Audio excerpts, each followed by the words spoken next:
Hi everyone, my name is Cara Heffernan Davis and I lead on engagement across London and South East here at the charity. I also manage the engagement and volunteering team and know that looking after my well-being and those in my team and around me is so important. And that's why I will be tuning in to as many sessions as I can this week. I'm really passionate about the next session as I believe it is critical in every workplace. So I'm delighted to introduce the next session being Psychological Safety, run by our session partner, Pearn Kandola. They will be exploring the critical link between inclusion, psychological safety and well-being, and are going to be delving into the small behaviours that have the biggest impact on fostering inclusion and psychological safety, showing how they can boost employee well-being, engagement and performance. So sit back, enjoy the session, and hope to see you through many of the sessions throughout the week. Welcome to this presentation on our new research into toxic workplaces and psychological safety. And it's a great pleasure to be here, and thank you so much for inviting me. We've just completed actually the first psychological safety week, and we've had strong engagement over the course of the week with thousands of individuals and hundreds of organisations taking part, representing every sector you can think of. We've had many sponsors. We had the overall sponsor, which is the Financial Times, the gold sponsors, you can see here, Asian Media Group, BP, Cabot Financial and KPMG. The Charity for Civil Servants was actually one of the sponsors as well. It was a bronze sponsor. So we're delighted to be able to reciprocate and do this presentation with you today. So how did Psychological Safety Week come about? Well, last year I spent months tucked away writing 3 books. 2 are already out this year, Designing for Diversity, which examines talent management, and the book I co-authored with a colleague, Ashley Williams, on LGBTQ plus inclusion.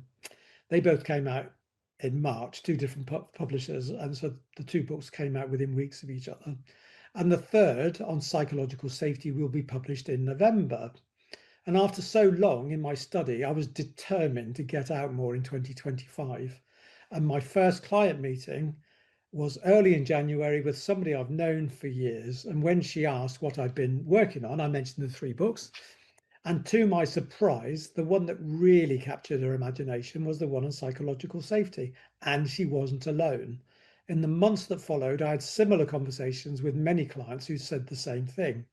We're hearing the phrase all the time, but we're not sure that people really understand what it means. And that was the spark for Psychological Safety Week, a chance to raise awareness, build understanding, and help organisations take action. And as part of that, we carried out a piece of research. And in August of this year, we carried out a survey of 2,000 people to get a clear picture of how workplaces feel today. And we wanted to know 2 things. First, the extent to which people have experienced toxic workplaces. And second, how safe people feel in their current organisation when it comes to speaking up. So we looked at psychological safety in 4 practical ways. Do people feel safe to share ideas? Do they feel able to raise concerns? Can they make mistakes without fear of blame? And can they disagree respectfully with colleagues and managers? And what we've created is a snapshot of how people are really experiencing work today, both the toxic environments that drive people out and the everyday conditions that either support or undermine psychological safety. Alongside the numbers, I'll be sharing 2 scenarios that show what happens when teams are under pressure and how psychological safety can make the difference. One involves a high pressure team that takes unexpected action, and the other comes from medicine and a team that was reporting more mistakes than their peers.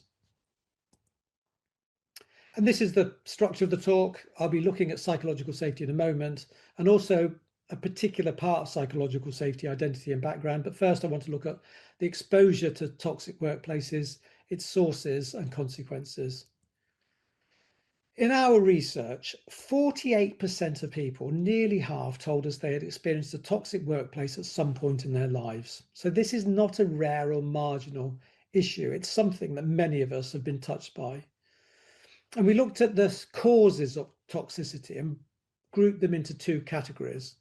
And I like to think of them as structural stressors, the classic pressures we often associate with toxicity, burnout, relentless performance pressure, gossip, micromanagement, and what I call fairness failures, issues of discrimination and exclusion,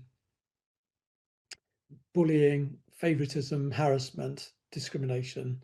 And these aren't just personality clashes, they are about basic fairness at work. Structural stressors came up in 57% of responses. That's very much in line with what the wider research literature tells us. And then we had fairness failures, and strikingly, this category cut deeper, scoring even higher, 61% of responses. And that's important. At a time when we're hearing about diversity and inclusion rollbacks, we should be under no illusions. People themselves are telling us that fairness is at the heart of toxic workplaces. Failing to treat people fairly, whoever they are, is not peripheral. It is one of the main drivers of toxicity in organizations today. And we also asked people about the sources of toxicity, and it won't surprise you that the most common answer was managers and leaders. Nearly 2/3, 63% pointed to them. That feels consistent with much of what we know. Leaders set the tone. What was more startling, though, is that over half, 54%, said their colleagues were a source of toxicity. Now, we often focus our attention on leadership, and rightly so, but we need to be careful that this doesn't overshadow the fact that all of us have a role to play. The influence of teammates is almost as strong as the influence of managers. And then there's the third source, clients. And around 1 in 5 people told us that toxicity came from the very people they were providing a service to. And here we saw major sector differences. Finance, legal, and healthcare stood out with much higher levels of client or patient-driven toxicity. And this raises an important but uncomfortable question: how many organizations are truly willing to act when the problem lies with the customer, the client, or the patient? And finally, we looked at what happens when people report these behaviours. Only 8% of people told us that when they reported what they saw, the behaviour actually stopped. That's shockingly low. So what does this tell us? That while leadership matters, toxic workplaces are also about peer-to-peer behaviour, about customers and clients and patients, and about whether reporting systems build trust and accountability. And right now, those systems too often don't. So the consequences of this, so faced with an extremely unpleasant working environment, what did people do? Well, the first and most dramatic response was to leave. 3/4 of those who had worked in a toxic workplace told us they had left at least one organisation as a result. That is a striking level of attrition. And the second response was absence. Nearly half took time off, averaging around 5 days each. These are not isolated sick days. They represent a deliberate step back from a workplace that people found intolerable. And a third response, where possible, was avoidance. 1 in 5 people, 20%, chose to work from home if that option was available to them. In other words, people actively withdrew from the workplace itself in order to cope. Now, this is really important in the current debate about hybrid working.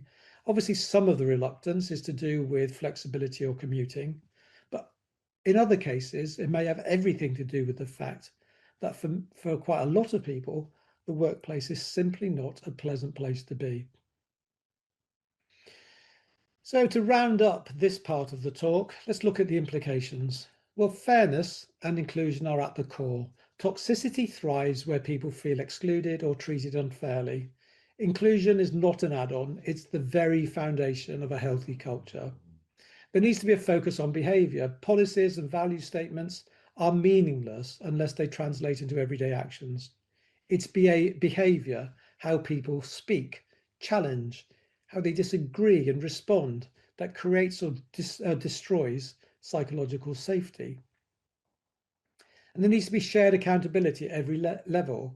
Leaders matter, but colleagues, even clients and patients can also be sources of toxicity. Everyone in the system has a role to play in creating and sustaining a safe working environment.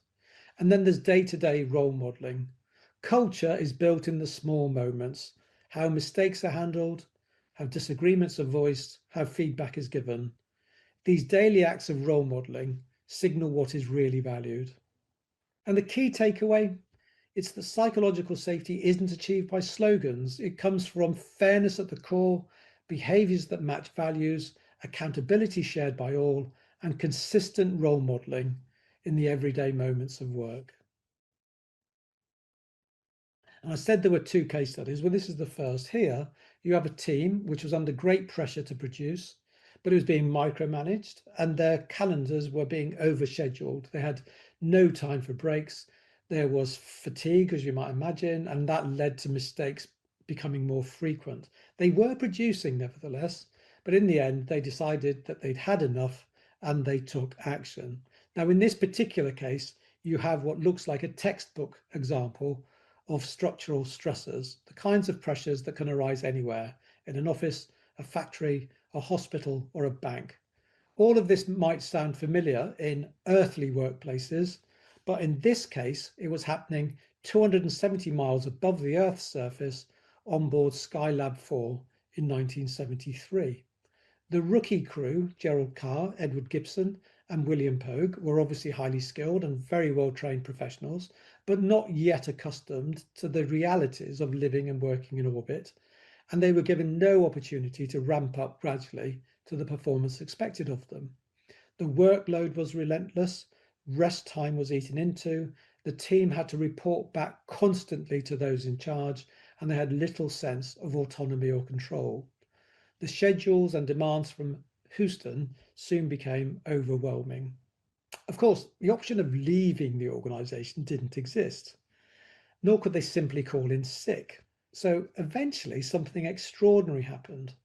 They did the only thing they could. They stopped communicating with mission control for around 6 to 7 hours, long enough to make their point without endangering the mission.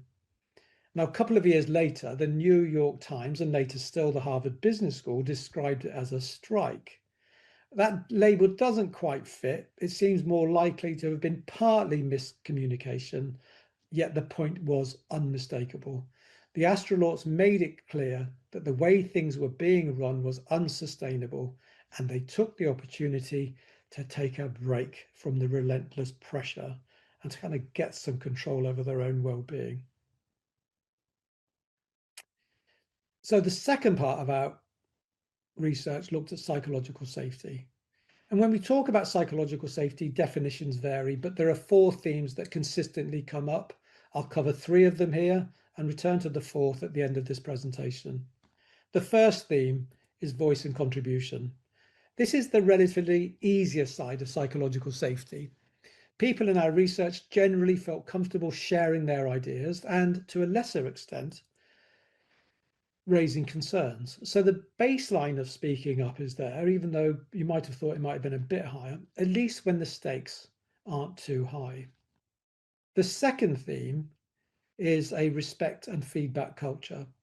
And here the scores begin to fall. Around 2/3 of people said their managers encourage open and honest feedback, which is encouraging. But when we dig deeper, asking about whether colleagues remain respectful when disagreeing, or whether people feel safe challenging decisions, the numbers drop below that 2/3 mark. Respect in disagreement in particular is clearly not guaranteed. And the third theme is learning support when mistakes happen. And this is where things get really difficult because confidence falls away sharply. Many people said that they don't feel supported when they raise difficult issues. More concerning still, they feel that mistakes aren't treated as opportunities to learn, but as reasons to blame. In fact, 1 in 6 respondents, 17%, said that in their workplace, people are actively blamed when things go wrong. What this shows is that psychological safety isn't a single thing. It's made up of different elements, from the simple act or relatively simple act of sharing ideas through to the much harder challenge of being respected in disagreement, and finally to the most difficult area of all, being able to admit mistakes and learn from them. If we want to build genuine psychological safety, we need to address all of these dimensions, not just the easiest ones. And people recognise the positive impact that psychological safety has. When asked about the benefits, respondents pointed to some very clear outcomes. Greater innovation, people share ideas more freely, experiment and improve. There's higher performance and profits. Organisations gain commercially when people feel safe to contribute. Better staff retention. People are more likely to stay in workplaces where they feel respected and included. Improved productivity. Work gets done more effectively when people are not looking over their shoulders, and there's happier employees. Psychologically safe workplaces are those where people actually want to come to work. So the message is straightforward. Psychological safety is not just about well-being, even though that's highly important. It also drives the condition that every organisation says it wants: innovation, productivity and loyalty, by creating a workplace where people can thrive. So the implications of this part of the talk, well, one of the most powerful forces that shapes behaviour at work is authority. People in leadership positions may not realise that others hold back from speaking up around them, not because of anything personal necessarily, but simply because they carry the authority of their role. And this was famously demonstrated by Stanley Milgram in his classic obedience experiments. Participants carried out instructions they were uncomfortable with, not because they wanted to, but because someone in authority told them to. And the same process is at work in organisations today. Authority alone can silence people. So it's a stark reminder of how authority shapes behaviour and why creating a safe environment is not optional, but essential. People often stay silent, not because they agree, but because they want to fit in. So conformity becomes an issue. Belonging can become a double-edged sword. It builds cohesion, but it can also fuel conformity. And then there's the issue that we've raised here about learning or blame. When mistakes happen, organisations face a choice: treat them as opportunities to learn or as reasons to blame. One approach builds resilience and the other drives fear and disengagement. And finally, we found in the research that psychological safety, whilst it's widely mentioned, is poorly understood. Only about 20% of people in our study said they really knew what it meant. This gap between language and understanding is one of the biggest risks, but it's also one of the biggest opportunities that we face. So the key takeaway here is that authority, conformity, blame, and misunderstanding all erode psychological safety. And to change that, we need to create workplaces where people feel able to speak up, belong without silencing themselves, and learn without fear. But to do that, we need to understand the very human drivers that hold us back. I said there were two scenarios. Well, this is the second one. A medical team report making more mistakes than other teams. So medical team report making more mistakes than other teams. So why are they so happy? Well, on the surface, it seems contradictory. Surely teams that make more mistakes should be demoralized or underperforming. But in fact, the opposite is true. What the research shows us, particularly in healthcare, is that these teams are not making more mistakes, they are reporting them more openly. And that's the crucial distinction. When people feel psychologically safe, they admit when things go wrong. They flag risks early.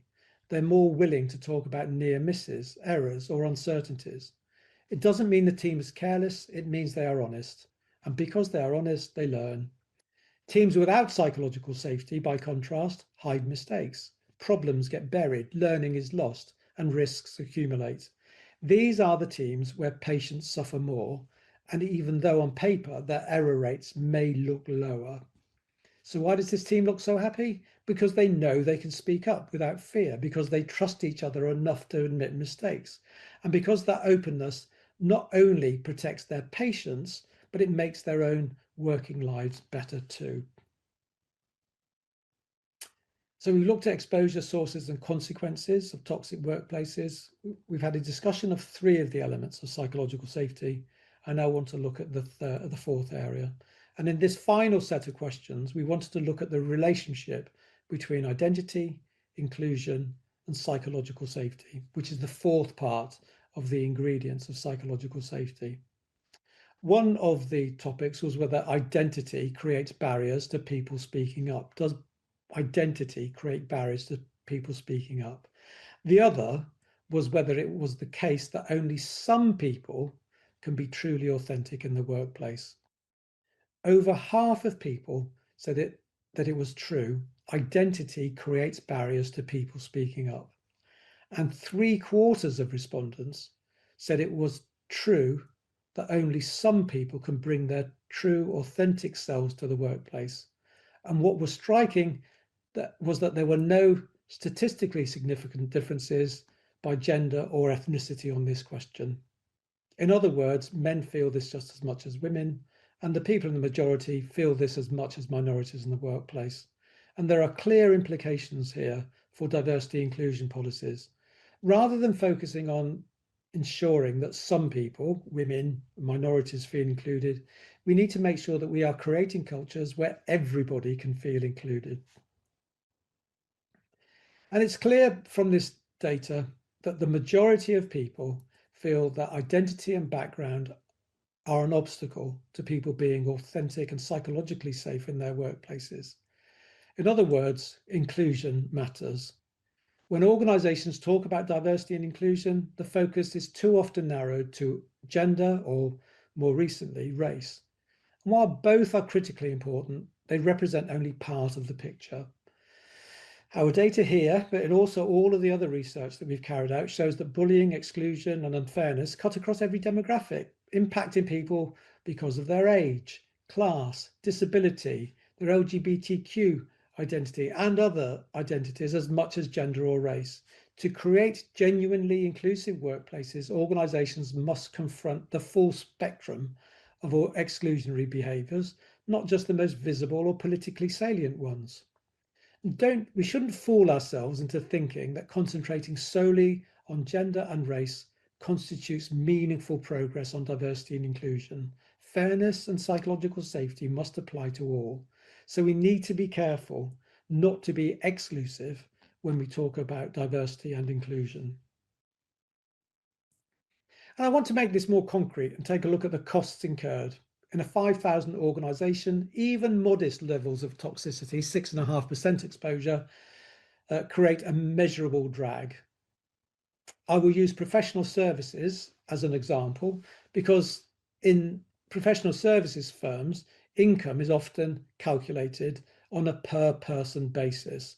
And I've treated this very conservatively at £150,000 per employee. At the level of 6.5% of people affected, this translates into an annual cost of the business of £5 million lost in turnover, absence, and productivity costs. At 20 to 30% exposure, the size of a business unit, the cost escalates to 15 and 23 million pounds respectively. And these are conservative figures, remember. And let's use another example. Let's take a hospital of 5,000 people. At 6.5% of people affected, that's the equivalent of losing the work of about 100 staff in the NHS. At 20 to 30% exposure, the cost is the work of 300 to 470 staff wiped out in healthcare terms. In the NHS, losing the equivalence of hundreds of staff isn't just a cost on paper. It translates into fewer staff on wards and in clinics, reduced patient care capacity, longer waiting times, cancelled operations, delayed diagnoses, raised costs due to increased reliance on agency staff, and undermining continuity of care. These operational consequences inevitably have political repercussions, and they become headline issues of public trust and accountability. These findings align with Professor Sir Cary Cooper's well-established estimate that bullying and harassment cost organisations between 5% and 15% of annual turnover. Our figures land squarely at the midpoint of that range. It's really important to note that these figures don't just reflect what happens in such environments. What they're really measuring is the cost of inaction. Psychological safety strengthens fairness, trust and inclusion.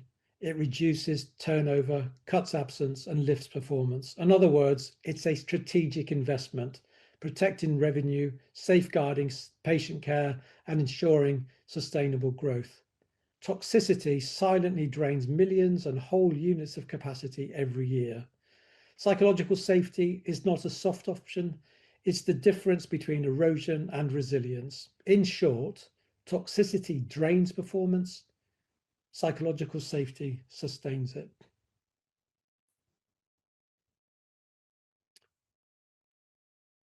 Just go back to the scenario 1. I want to revisit that. This is Skylab 4. It's a toxic workplace, obviously. Long hours, pressure from Houston, rising conflict, and near mutiny. A textbook case. Or was it? The real turning point came not from punishment or blame, but from leaders acknowledging mistakes, recognizing the strain, and being willing to listen. NASA admitted that they hadn't realized the impact their scheduling and communication demands were having on the crew. Ideas were implemented. The astronauts' proposals for better pacing, autonomy, and rest were taken seriously and acted upon. Once conditions improved, performance, which had been good but taking a toll on the individuals in terms of fatigue and well-being, performance didn't just recover, it actually accelerated, with productivity soaring up by 150%. The mission became the most successful in Skylab's history, and Skylab 4 closed as the longest, most productive space mission ever at that time. And the lesson from this is that what looked like a toxic workplace was turned around when leaders created the conditions for psychological safety. It shows that change is possible, action works, and even in the toughest of environments, trust and listening can transform performance. So this presentation has been based on research conducted in August of this year with a sample of 2,000 people. Nearly half, 48%, told us that they've experienced a toxic workplace at some point in their lives. And the consequences are clear. 3/4 of them left at least one organisation, and many took time off to recover. The source of this toxicity is not just poor systems, but people. Leaders and managers play the biggest part, but colleagues matter too. Over half reported harmful behaviour from peers. And strikingly, around 1 in 5 said the toxicity came from clients. That raises an uncomfortable question: how far are organisations prepared to challenge those who pay the bills when they damage their staff? On psychological safety, the picture is mixed. Just over 2/3 feel comfortable sharing ideas, but the numbers drop sharply when it comes to challenging a boss or admitting mistakes. Over half of our respondents told us that identity affects whether they feel safe. 3/4 believe that only some people can be truly themselves at work. This is not what a psychologically safe and a learning organisation looks like. Our findings show that toxicity doesn't just stem from structural pressures like micromanagement or workload. Fairness factors, discrimination, exclusion, bullying, harassment are just as prominent, if not more so. And they come with a price. Even with only 6.5% of the workforce affected, the cost to organisations runs into millions, wiping out the equivalent of whole teams or business units. In the current climate of DEI rollback, that should serve as a warning. People want fair workplaces, they want inclusion, but too often our definition of diversity has been narrow, focused mainly on gender, more recently on race. Psychological safety means something broader and more ambitious, creating a culture where everyone can contribute, learn, and be themselves. And by building psychologically safe workspaces for everyone, we can unlock not just resilience, but genuine excellence. A final point is actually the book, Building a Psychologically Safe Working Environment, is out on the 10th of November, and you can pre-order from the 20th of October. And Routledge have said that if you scan that code there, you'll be able to get 20% off using those words there. So with that, thank you for inviting me, and over for questions.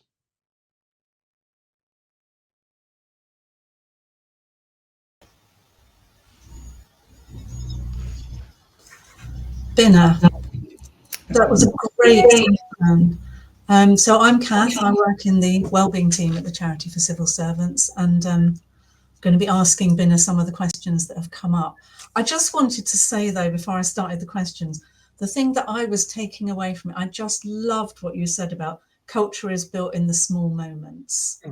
I just thought that was, yeah, that just really, really spoke to me. I thought that was very, very powerful and very interesting session. Thank you. Actually, can I just build on that point? Yeah. It's I think it's one of those things that I can kind of recognize over my career, actually, that it's one of the things I try to get people, particularly leaders, to kind of understand. And too often leaders kind of think, no, that's too small. I do strategic stuff. Yeah. I do policy. So actually, what's the policy I write? What's the strategy I create? No, it's the small moments when you interact that you're actually sending messages about the way this organization is and the way you expect people to be. So I love the fact that you've picked that up. And it really links, doesn't it, to what you said about how the behaviour is more important than the policies and the procedures in themselves. You need more than that. You need the kind of the underpinning as well. Yeah. Anyway, I better move on to our participants' questions rather than hogging it myself. So the first question, Binna, is how can managers be supported to create psychologically safe workplaces? Yeah, it needs to be incorporated within training that managers get, and I think I said actually at the end of the talk that where you have these workplaces where people don't feel comfortable, that their well-being is being harmed and they're being damaged, and that we can look at the costs, because the costs are kind of tangible. But actually, what it's really a reflection of is inaction and a lack of investment in the development of managers and teams. I think we need to remember this is also, everybody's got a responsibility here. There's an investment that has to be made in order for people to kind of realise the impact we are having on one another, and it needs to be understood that the way we interrelate with one another and the climate that we create has a big impact in terms of massive impact in terms of people's mental health, well-being, and also their productivity. Thank you, Ben. And as you were speaking, I was just thinking about how, we ask how, because you brought in the rest of the workforce. And I was thinking when the question about how can managers be supported, because of course managers often also have their own managers, as well, don't they? Well, I think so. Now again, that's a great point. And I've got case the book that's coming out. There's a case study in the book actually where you have a manager, a leader who creates a psychologically safe workplace for their team. Yeah. They're working in an organization which doesn't create psychological safety for them. I mean, just to give you there are several examples of this, but one of them is actually Francis Ford Coppola in The Making of the Godfather. And actually, in The Making of the Godfather, he managed to get all of his team to kind of contribute, particularly in the early days, to contribute to the making of what was still recognized one of the greatest movies ever made. But there was a person on set every day ready to step in when the studio sacked him. So he was, and this guy was reporting back to the studio heads every day about what a rubbish director this and what a terrible movie it is. But he managed to a large extent managed to protect the actors and the other staff, the cast and the crew from the pressures he was under. But he was working in a very psychologically unsafe environment. Yes. I guess that really speaks to how some middle managers are in that kind of very torn position as well. Yeah, absolutely. So look, question number two, how does D&I training help in creating psychological safety? That's a great question.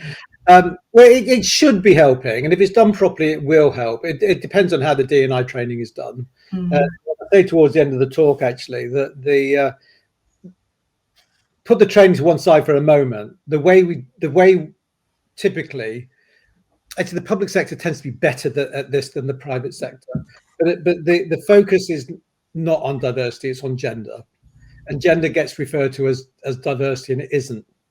And so we're doing work on gender, which is work on diversity. No, it isn't. Just call it for what it is, and we can respect it for that.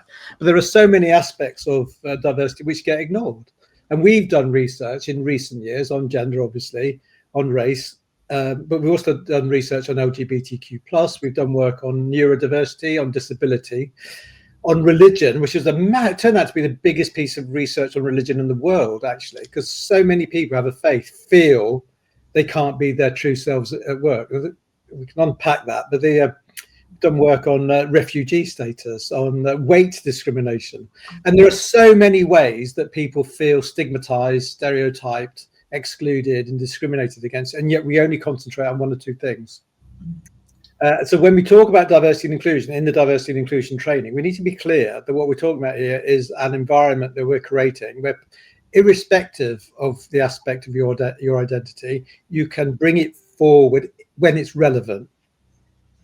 And by focusing on just one or two things, we actually make other people continue to make them feel excluded. And in more recent times, I think that actually the whole discussion around D&I has become, rather than like a pragmatic thing about creating a culture and the way where people feel comfortable and bring their true whole selves to work. It's an expression I really like, and it's an ambition, clearly. That it's actually become far more activist now. So people are saying you need to do these things, and actually where people say anything, and this has happened more over the last 10, 12 years, where people say something, and I'm not saying anything particularly offensive, it may be just something that's rather outmoded. They've used the term or expression which people tend not to use today, as opposed to being, absolutely offensive. And the whole world kind of is, kind of comes down on you, and that doesn't make it safe. And I've met so many managers in the public and private sectors who said, I'm really committed to this. I want to make sure our workplace is as fair as possible. I can see the benefit it brings. As a leader, I know I ought to be talking about these things. I'm so worried about tripping up, embarrassing myself and embarrassing the organization. I don't do it. And so actually this very activist approach that's kind of taken hold over the last few years is actually counterproductive. And almost detracts from the psychological safety, by the sound of what you're saying. It doesn't make it safe, and that's the irony of it. It makes it safe for some people, and because that then means it's not psychological, it's not psychological safety. And the other thing that's happened over the last few years, and I've said this for years actually, diversity is about change as long as the change isn't about diversity. So if you start saying, well, hang on a minute, why are we doing that? Why do we have targets, for example?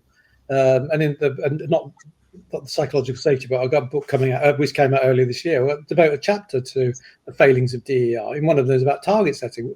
So actually, where somebody objects to targets, they're seen as being not just anti-targets, but anti-DEI. So that's then kind of, okay, I'm going to be labelled as a sexist, racist, whatever. I'm not going to say it. And yet there's a policy there that you think is worthy of discussion about whether it's the right thing to be doing. And so we suppress the discussion, and then you reach a situation like has happened with the American administration this year, where Trump has lit the match, and people are focused on the match. And what I'm saying to people is, we've forgotten about the kindling, and there's been criticisms growing about DEI for a long time now, which have not been allowed to be discussed and kind of kicked around. And what's the best approach? And all of a sudden, you've got a lot of people who kind of have a lot of serious concerns, and it just becomes, explosive. So interesting and so complicated as well. So let me move on to, we kind of, this is also about about talking about diversity and inclusion. So this is question 3. where you say fairness is an important part of psychological safety. As I said, that kind of goes back to what we were talking about just now, but how safe does it feel to talk about diversity and inclusion? Yeah, and it doesn't feel safe. I was talking to somebody earlier this year and last year. It kind of made a quip, and when I found out what he said, I mean, it was presented to me as like he said something really like without any doubt, this was truly offensive. And he told me what he said, and I thought, well, all right. I mean, I'm not quite sure why we're involved in these coaching sessions, because it was kind of in that grey area, but it wasn't genuinely offensive, and kind of just be a bit more careful next time. But but all of a sudden, like I said, the whole world is down on me, and he's being threatened with disciplinary action if he doesn't do this coaching with me. And I find that the reaction to what people do in the workplace is so extreme, can be so extreme, that people think I'm better off not saying anything. And he was giving a talk actually about his own commitment to diversity, equity, and inclusion, and now he's not going to. And actually, part of where the coaching became valuable was actually enabling him to kind of move on beyond that, to kind of say, no, keep on talking about your commitment to this, because actually that's really important. And but it has become less safe, and you can't. And what that means is where you're looking for innovation and creativity. In fact, when it comes to DEI, you've actually got an ossification. These are the things that are considered to be good practice, and nobody questions the term. These are the things that can be considered to be best practice, not just good practice. And nobody considers whether there's any data to back it up. The only thing that backs that assertion up that these things are best practice is that everybody else is doing it. So it's common practice, but not. And then you look at what the data says about a lot of these things, and the data shows these things don't work. So actually, we actually end up in a situation where DEI now is best practice, is a lot of best practice. A lot of the things, when you look at the research, it doesn't work. So it's not going to bring the change that you want anyway. But you get the satisfaction of kind of copying everybody else. And if you criticize it, you're seen as the one who's wrong. Now, I have the advantage, having worked my whole career and studied, my PhD was in the fairness of selection tests, having studied this. So I have some credibility in this space. So when people look at me, they're going to go, hang on a minute, you're supposed to be pro. And so I don't get the questions that somebody else who will be a line manager saying, I'm not sure I like that policy. But the reason you don't like it is because you have your own personal problems with women, minorities, and gay people. You know what I mean? It's kind of, that's the implication that gets made, rather than treating the comment that people are making in a adult way. So am I rabbiting on? It's very, very interesting. No, not at all. But I'm going to move you on to the next question. Actually, I'm not going to ask you question 4 because I don't quite understand it. So I'm going to move on to question 5, which is, how can we encourage self-reflection amongst leaders where psychological safety may be an issue, but they may not be aware? Yeah, it's a very common problem, actually, that we think, it doesn't matter what the topic is, actually, but in this case, talking about psychological safety. Yes. Totally with you, totally get it. Been psychological safety, leaders, managers, we need to pay attention to it. Thank goodness I'm good at this. It's everybody else who needs to get better. It's known as a self-serving bias or an egocentric bias. There was a survey carried out last year on driving in Britain. 84% of Britons consider themselves to be above average drivers.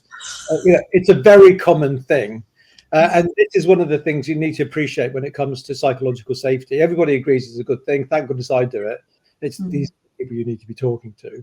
And so we have a very natural overestimation about our own capabilities. I'm as subject to this as anybody else. Actually, I'm no better than anybody else in that regard. And so the first barrier you need to overcome is actually approach this with an open mind. Try to look to learn here. There are things we can all do to improve and do better. And I can. There's no doubt about that I can. And I know that anyway, I've learned a lot about myself over the years, and I still make mistakes. so we need to, so that's the first thing we need to do. And in order to encourage that self-reflection, and some of you may have done it last week, actually, when we had psychological safety week, or the week before, where we had some digital tools where people can get some insight into their own behaviours. And that's the important thing. It's rather than just saying, you can say, you know, we have a self-serving bias approach to this with some humility and willingness to learn. And but if you've done some digital questionnaires, or you feedback, or you've done some tests, or whatever it is, that will give you an insight in terms of, you know, these are your strengths, and we all do have strengths. These are things you could do better on. And I think it's that, and it's private, and you can read it, you can, and then come say, actually, these are things I need to work on. So it's humility backed up with some data and insight into what I can do better. And ideas about what I can do better. And I mean, you mentioned about those tools. I mean, where might people find those? We'll be launching a digital. Well, you won't find them now because they were up for Psychological Safety Week, but they're part of our psychological safety programs, and we're launching a digital psychological safety workshop in December. Okay, thank you. Okay, I've got question 6. What steps can a manager take to encourage and support their team members to feel able to speak up? Right back to your very first point, Kath. It's the small moments that count. So so it's not going to happen. It's not going to be like I'm going to implement these things now, and it's just going to bring about a change. You know, people may be wary. There'll be levels of wariness about speaking up, and you just recognize that this will happen over a period of weeks and months. But some of the things, you know, I think I may mentioned it in another talk. Don't be the first one to speak up at a meeting. For a manager, you may do this already, but okay, here's the issue. We've got to create something, and then, you know, so how are we going to tackle this? Don't be the first one that speaks up. Look around the room. Who are the people that always participate? Who are the people that almost always stay silent? Or not in the room, even on the, you know, on a Zoom call or a Teams call. Who are the people that stay silent? How can I? So just start thinking about the dynamics that are working and the relationships that are working in this, and watch it. So, you know, you'll say to me, yeah, thanks, Bill. So you'll stay quiet. This is the issue. We've got to create a policy around blah, blah, blah. Or we've got this project we've got to implement. Yeah, thanks, Bill, because I've spoken up, as I always do. And then that's really helpful. What do other people think? So you bring other people, or you kind of say, you know, Sandra. If Sandra never speaks, so you go, I'll be interested to hear what she's got to say. If she never speaks, just there's a simple thing that I've done it for years now. Just kind of say, Sandra, I wouldn't mind hearing from you. Actually, I'll come to you in a minute. So you don't spring it on her. But I want to hear from, you know, I want to hear from Jonathan first. So Jonathan, so of course, the Sandra's now not listening to anything that Jonathan says, but she's got 2 or 3 minutes to get her head together about these the 1 or 2 things, and then you thank people. Thanks for that contribution. Oh, that seems to be all right. That's interesting. You seem to be disagreeing with what Binna said earlier. That's good. Well, we can. It's those type of behaviours. I was very struck. There was a manager I was coaching, actually. A German guy, very senior in a manufacturing organization, and he told me something that happened. So he's based in Germany, but he was talking in something like Texas. One of their plants is in Texas. Very fluent in English, and he spoke in English, and there were a lot of Spanish. And I think it's in Mexico. I think it actually was in Mexico. And obviously a lot of people speak Spanish, and he was on this platform giving a talk about the way the direction the company was going to be going. And he got feedback later. There was a Spanish woman in the room who spoke no English at all. And he got the feedback from somebody. She said she liked him, and she liked him because of his body language, just the way it just showed you how important that was, and how he listened to people, how he seemed to be responding. She couldn't understand he didn't actually understand what he was saying. Now, if you create that kind of trust in yourself, people then will be encouraged to kind of speak up more. So expect it to be a longer term process. but you will see change over a period of weeks if you kind of maintain that attitude that every voice deserves to be heard, and that you are going to make sure, and you're going to show that social sensitivity where you kind of be aware of what's going on in the moment, where you can see whether somebody's being interrupted, somebody's idea has been ignored but going to get picked up later. You can picked up later on by somebody else and gets praised. You can pick up on all of these things. So every voice deserves to be heard, and then you maintain that social sensitivity. Thank you. That's really interesting. And I think this is our final question that we've got here, which is, how do you help others understand your needs better when there are generational differences?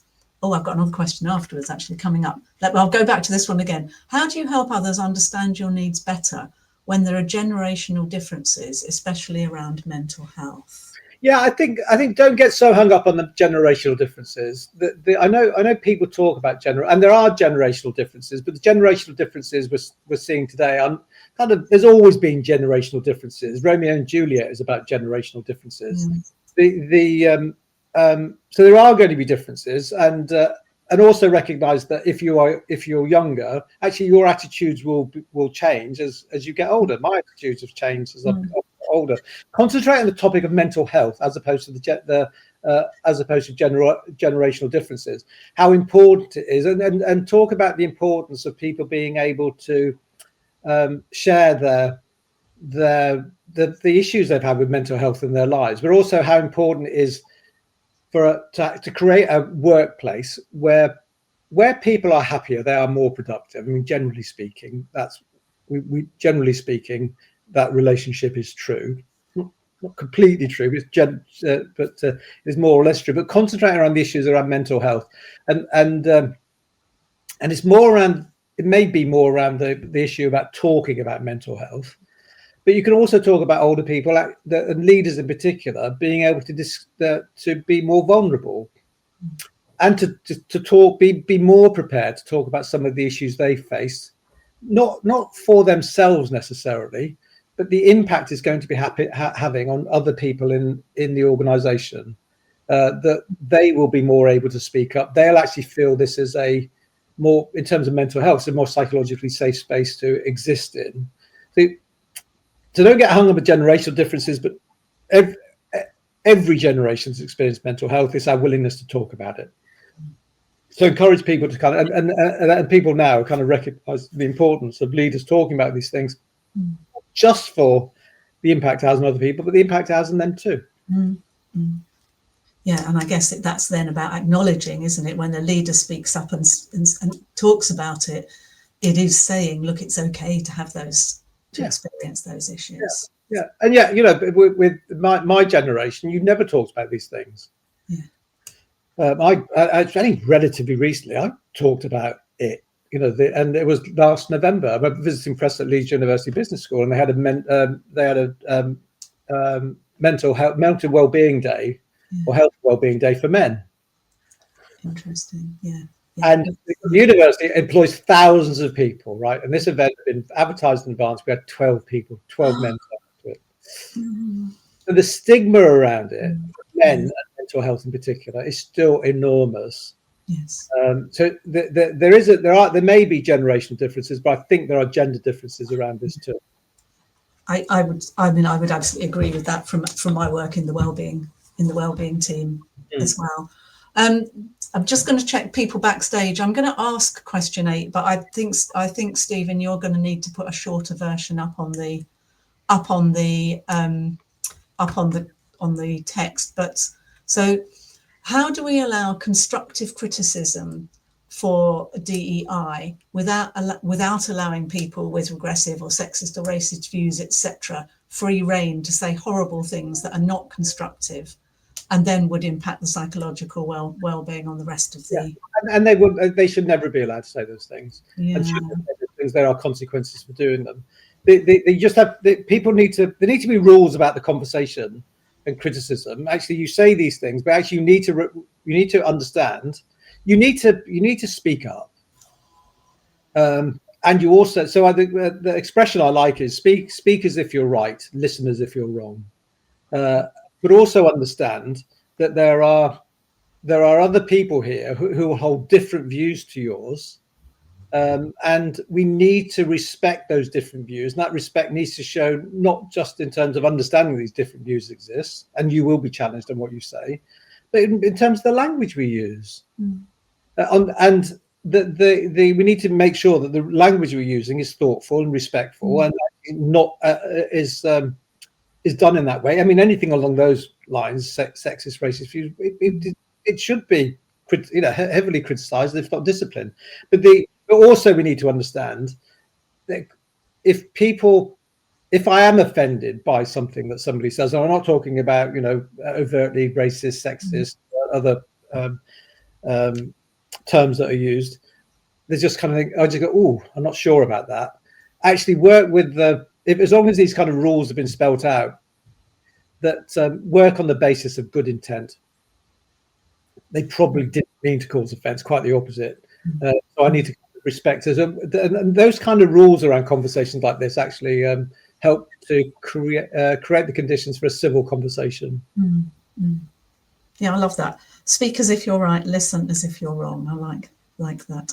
Okay, we've got a final question now, Binna, as we're just getting right towards the end. We've only got a couple of minutes, but to what degree do you think there is still an expectation to perform in the workplace, and how realistic is it to actually bring your whole self? It's not realistic to bring your whole self. I mean, that's why I like it as a phrase. When I first came across it, I thought I really like that. Kind of sums something up and expresses, what we're aiming for. That we'll never get there, and we should never get there. Some people are performing more in our workplaces than others, particularly people who. The people what we found in our research, actually, the people who have a difference, which is an identity which is invisible to others, they perform even more than those who have a stigmatized identity, which is visible. So it would be you're neurodivergent. In our research, we found that 75% of people who are neurodivergent are masking at work, and they're ending up at the end of the day completely exhausted. The same thing happened with people with disability. We've had a very high proportion of people with disability are not asking for reasonable adjustments. 80% of disabilities are not visible to other people. If you're a refugee, that's not an identity that is visible to other people. So if you're LGBT, if you have a faith, the faith one actually is really interesting, because I've come across minorities, people of colour, who have said to me that people look at me and they kind of think, the colour of my skin and my ethnicity is the most important part of my identity. So my faith it's the one thing I'm not allowed to talk about. And so so those invisible identities we are increasingly getting more interested in. It prevents people from fully engaging in the workplace. But we are all adapting our behaviour. You don't want me. You will never want me bringing my whole self to work. You're going to say, actually, to be honest, you'd have to give me feedback, Kath. We kind of go, to be honest, Ben, I know you've just brought your whole self to work. But I'd rather you kept that at home. But we're adjusting our behaviour all the time. So when what happened in lockdown is that people were working at home, but we started missing our commute, because actually what we don't realise is when we're having breakfast with our family, we jump in the car, get to the railway station, we buy a ticket. Well, we adapt our behaviour. When we're on the train, we actually adapt our behaviour to the people around us. When we buy a coffee before we get into the office, we're adapting our behaviour. And it's that kind of constant, we don't go recognise as much, but we're adapting our behaviour each time. We're not being our whole self. We're hiding some parts of ourselves and bringing other, but that's natural. Yeah. And thank you so much, Binna. We're going to have to wrap up now because we're in the last minute, but thank you. I've loved our conversation this morning. It's been so interesting. So really nice to meet you, and thank you so much for your contribution to our conference. No, thank you. It's been it's great to be here. I'm very honoured to be asked to speak. Yeah, thank you. Thank you.